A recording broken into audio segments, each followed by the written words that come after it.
जी सामने class class. अच्छा बेटा, कल तक हमने क्वेश्चन नंबर जो है वो 2 का 8th पार्ट कर लिया था, यहाँ तक 2m = 0 तक कर लिया था। आज 4 पार्ट रह गए हैं, 9 पार्ट है। लिखा हुआ x - 0.3 = 0.4।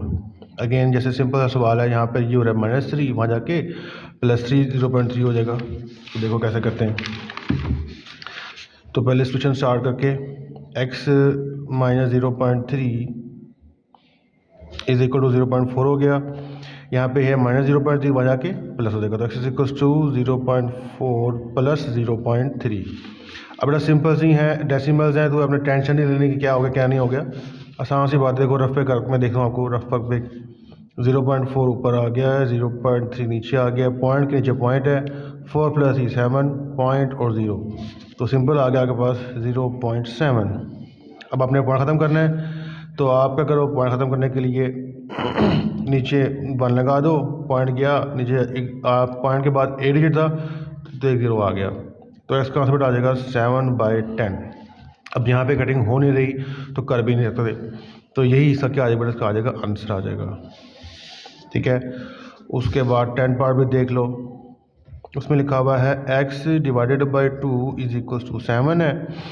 तो जैसे कल भी एक सवाल किया था हमने, वही सवाल रिपीट हो रहा है। सॉल्यूशन स्टार्ट किया, क्वेश्चन को रिपीट किया। उसके बाद बेटा को मैं कल भी बात समझाई थी कि जब डिवाइड साइन कन्वर्ट होता है मल्टीप्लाई में, तो नेक्स्ट टर्म होती है वो रेसिप्रोकेट हो जाती है, मतलब पलट जाती है, मतलब 1/2 हो जाएगी। ठीक है, हमें इस x को निकालना है। यहाँ पे 2 हो रहा है डिवाइड, इधर हो जाएगा मल्टीप्लाई। x = 7 × 2, उसका बेटा आंसर आ जाएगा 7 × 2 = 14। ये बेटा इसका आंसर आ चुका। ठीक है, उसके अलावा बेटा 9 पार्ट सिंपल सा, जब खुद कर लेना बैठ के। 5 + c = 11 है, यहाँ पे 5 प्लस का हो रहा है, वहाँ जाकर हो जाएगा माइनस, तो p का आंसर आ जाएगा बेटा 11 - 5 = 6 आ जाएगा। 13 पार्ट में से देख लो आप, बल्कि ये 12 होगा, 13 नहीं 12, मिस प्रिंटिंग हुई हुई यहाँ पर। ये 12 पार्ट है। 0.4m = 0.8। ठीक है, अच्छा अब आप पहले बेटा क्या करो, इस क्वेश्चन को रिपीट किया, 0.8 आ गया। अब बजाय इसके कि हम इसको वहाँ पे डिवाइड कर दें, हम लोग पहले ही इसके जो है ना डेसिमल्स पॉइंट ये ख़त्म कर लेते हैं। मतलब अभी इसका पॉइंट गया तो आ जाएगा 4/10, 7m आ जाएगा, क्योंकि पॉइंट के बाद 8 डिजिट था तो 1 0 आ गया। सिमिलरली यहाँ पे आगे 0.8 है तो आ जाएगा 8/10 आ जाएगा। क्लियर, यहाँ पे 10 बेटा हो रहा है डिवाइड, वहाँ जाएगा मल्टीप्लाई कर दो, मल्टीप्लाई 4m = 8/10 × 10, तो जी 10 से कटिंग हो गई। क्या रह गया, 4m = 8।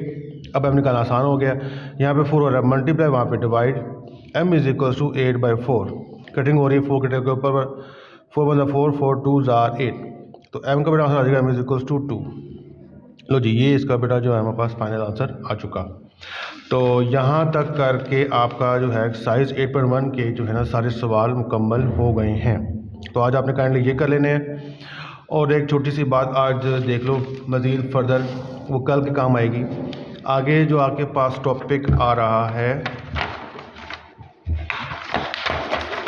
उसको बस आज हम थोड़ा सा ना रीड करेंगे कि वो है क्या। आज भी आपने दोबारा उसको देख लेना है। हमारे पास बेटा क्या आ रहे हैं, एल्जेब्रिक एक्सप्रेशन आ रहे हैं। अभी तक जो हमने पढ़े वो एल्जेब्रिक एक्सप्रेशन ही करते आ रहे हैं हम लोग। जो क्वेश्चन हमने 8.1 में सवाल किए थे उसको मज़ीद यहाँ पे एलोबरेट कर रहा है कि हमारे पास the expressions in which the numbers और वेरिएबल और both numbers and variables are connected by operational sign. Now what is the meaning of operational sign, यहाँ पे से लिखा नहीं, मैं लिख देता हूँ आपको। ऑपरेशनल साइंस का मतलब बेटा आपके पास होता है ये वाला, प्लस का हो, माइनस का हो, मल्टीप्लाई हो या डिवाइड साइन, इसको बोलते हैं ऑपरेशनल साइंस। साइंस बोलते हैं ऑपरेशनल साइन। सिमराद कि भाई 2 चीज़ों को जमा कर दो, ये ऑपरेशन हो गया। 2 चीज़ों को माइनस कर दो, ये भी ऑपरेशन है। 2 चीज़ों को कर दो मल्टीप्लाई, ये भी ऑपरेशन है। 2 चीज़ों का तो डिवाइड, ये भी क्या है, ऑपरेशन है। मतलब ये हमें प्लस वाला मजबूर कर रहा है वो काम करने के ऊपर। अब जैसे कि 2 है और 5 है, अब मुझे नहीं पता यहाँ पर क्या करेंगे, 2 अलग नंबर है 5 अलग नंबर। अगर मैं यहाँ पे लगा देता हूँ ना प्लस, अब इस प्लस ने इन दोनों को क्या कर देना है, ऐड कर देना है। ये ऑपरेशन है। देखो ऑपरेशन के लिए आपके पास 2 चीज़ें चाहिए होती हैं। अब खाली 2 हो और प्लस हो, आगे कुछ लिखा हुआ ना हो, तो ये ऑपरेशन नहीं हो सकता यहाँ पे, जब तक यहाँ पे कोई रकम आ ना जाए। ठीक है, तो ऑपरेशन के लिए ना आपके पास दो चीज़ों को होना बहुत ज़रूरी है। तो 2 और 5 दो चीज़ें आ गई, दो टर्म्स आ गई, तो 2 + 5 के बजाय बन जाएगा 7 हो जाएगा। ठीक है, same case with the plus minus multiply and divide हो जाएगा। ओके, तो यही उसने सारी बातें यहाँ पे लिखी हुई हैं। आगे बेटा आपको कन्फर्म पता चलना चाहिए कि what is the algebraic terms. सबसे पहले बेटा हमारे पास दो ऑपरेशन कह रहा है wow, plus and minus are separate and connect the parts of algebraic expressions. These parts are called the algebraic terms of the algebraic expression। ठीक है, जैसे कि x 2y5 are terms of expression x + 2y + 5। अब x 2y5 एक algebraic terms हैं, लेकिन वो plus के साथ क्या हो रही हैं, कनेक्ट हो रही हैं। ठीक है, अच्छा उसके बाद बेटा आती है बस कांस्टेंट टर्म। कांस्टेंट से आपको बेटा मैंने पहले काफ़ी दफ़ा समझा दिया हुआ है कि कांस्टेंट टर्म वो होती है कि जिसकी वैल्यू चेंज ना हो, वैल्यू डज नॉट चेंज, उसको बोलते हैं कांस्टेंट। जैसे कि आपको मैंने कहा था कि 2 क्या मतलब 2 ही रहेगा, 5 क्या मतलब 5 ही रहेगा, 7 क्या मतलब 7 ही रहेगा, या -3 कह लो, ये भी कांस्टेंट है, -2 भी कांस्टेंट है। ठीक है, तो इनकी वैल्यू कभी भी बेटा चेंज नहीं होगी। बट जो वेरिएबल आते हैं, जो वेरिएबल आते हैं जैसे कि x हो गया, y हो गया, z हो गया, मतलब कि अल्फ़ाबेट जितने भी हैं ना उनकी वैल्यू चेंज होती रहेगी, उसको बोलते हैं वेरिएबल। ठीक है, यहाँ पे लिखा हुआ है इंडेक्स और एक्सपोनेंशियल फॉर्म। इससे मुराद क्या है बेटा, इंडेक्स या एक्सपोनेंशियल मतलब पावर में, क्या मतलब है, पावर में। जैसे कि देखो वी नो दैट 4 × 4 कितना होता है, 2 होता है। 4 × 4 कितना होता है, 4 की पावर 2 लिखा हुआ है उसने मिसाल के तौर पर। अब इसने क्या किया हुआ है, यहाँ पे आसानी की हुई है, क्या की हुई है यहाँ पर, आसानी की हुई है। मिसाल के तौर पर जैसे कि एक्सपोनेंशियल में मैं कहता हूँ, मैं देखो ना 2 × 2 × 2 × देखो मैं 4 दफ़ा 2 लिख दिया। अब देखो ना कितनी दफ़ा लिखना पड़ रहा है मुझे, एक ही 2 को मुझे 4 टाइम्स लिखना पड़ रहा है। मैं चाह रहा हूँ कि मुझे इतना लाभ लिखना पड़े, मैं सिंपल्स को लिख लूँगा, मैं 2 की पावर 4, ये जितने 2s हैं उतनी पावर आ जाएगी। जैसे कि यहाँ पर 1 2 3 4 2s थे, तो यहाँ पर पावर 4 आ गई। अब मैं लिखता हूँ यहाँ पर जैसे कि 5 × 5 × 5 × 5 × 5 क्रॉस 5 मिसाल के तौर पर।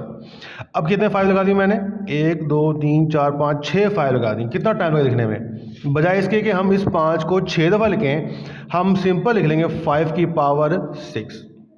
इनका मतलब, इसका मतलब एक ही है। तो ये आपको बेटा पता होती अच्छी तरीके से कि हमारे पास नंबर की जो पावर हो उसका मुराद क्या होता है। जितनी नंबर यहाँ पे ऊपर पावर लिखी होगी उतनी दफ़ा वही नंबर आपस में मल्टीप्लाई होगा। जैसे 2 की पावर 4 है तो 2 × 2 × 2 × 2 आ जाएगा। ठीक है, सिमिलरली ये को मैंने बेटा ये 5 का भी इससे सब बता दिया, तो यहाँ पे ये भी वही लिखा हुआ बात उसने कि these forms are called the index और exponential forms and can be read as power of 4। Power of 4, अब पावर ऑफ 4 यहाँ पे पावर 3 हो जाए, 2 हो जाए, 5 हो जाए, कुछ भी करके हो जाए। जैसे कि उसने यहाँ पे मिसाल दी हुई है x क्रॉस x, x का स्क्वायर। मतलब यहाँ पे हुआ क्या है, इसकी पावर 1 थी, इसकी पावर 1 थी, तो 1 + 1 पावर 2 हो गई। ये लिखा उसने a cross a cross a, यहाँ पावर क्या लिखी उसने 3। क्यों लिखी 3, क्योंकि a जो है a से ही 3 दफ़ा हो रहा है मल्टीप्लाई, 1 2 3, तो पावर कितनी आ गई बेटा, 3 आ गई। इन x का स्क्वायर वेरिएबल x क्या कह रहा है, वेरिएबल कह रहा है, कांस्टेंट नहीं कह रहा, वेरिएबल कह रहा है। Variable x is called the base and power 2 is called the exponent. Power 2 को बेटा हम बोलते हैं एक्सपोनेंट बोलते हैं, आपको मैंने पहले भी डेफिनेशन को पढ़ाई हुई है। We can read it as x raise to the power of 2। ठीक है, अच्छा उसके बाद बेटा लास्ट है, देखो कोफिशिएंट क्या होता है। Multiplying factor of a variable is called its coefficient.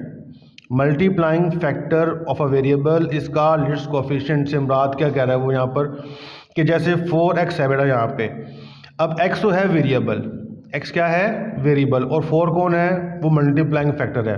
तो 4x का क्या कहलाएगा, कोफिशिएंट कहलाएगा। 4 is the coefficient of x आ जाएगा। क्लियर। अब 4 की जो इट्स सेल्फ पोजिशन है वो बेसिकली 4 खुद बजाते जो है वो कांस्टेंट है, बट जब 4x होगा ना 4x, तो उसमें आपके पास क्या हो जाएगा कि 4x का कोफिशिएंट कहलाएगा। क्यों, क्योंकि 4x के साथ क्या हो रहा है, मल्टीप्लाई हो रहा है। x वेरिएबल है, x क्या आ गया, वेरिएबल आ गया, और 4 जो है हमारे पास फैक्टर आ गया, मल्टीप्लाई जो हो रहा है। ठीक है बेटा, तो यहाँ तक आज आपने अच्छे से बेटा दोबारा इस वीडियो को देख भी लेना है और अपने फोल्डर से यहाँ तक पढ़ भी लेना है। ठीक है, बाकी मज़ीद इंशाअल्लाह से इसको कल एक्सरसाइज करते हैं इसके ऊपर। ओके, अल्लाह हाफिज़।